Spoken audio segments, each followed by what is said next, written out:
утре да гласате за уставните измени, па сега ќе ве цитирам, да ги донесеме уставните измени после ако има реално пречки по основни идентитетски или било какви други прашања, можеме согласно уставот, имаме 81 пратеник и можеме да ги стопираме. Тоа е став кој е многу поблизок, односно е целосно исто ставот на СДСМ.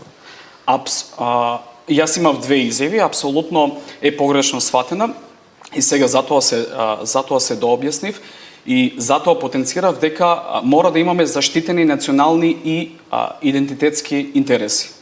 И овој мој став е дециден и јасен и непроменет. Дека има разлика помеѓу едниот ваш став и овој кој вечерва го слушаме, се должи тоа на ваше лично дообјаснување или сепак на реакција од вашата партиска централа која што бараше од вас да го коригирате ставот? Не, апсолутно демантирам, никој од мене не е побарал да се произнесам, тоа е мој личен став.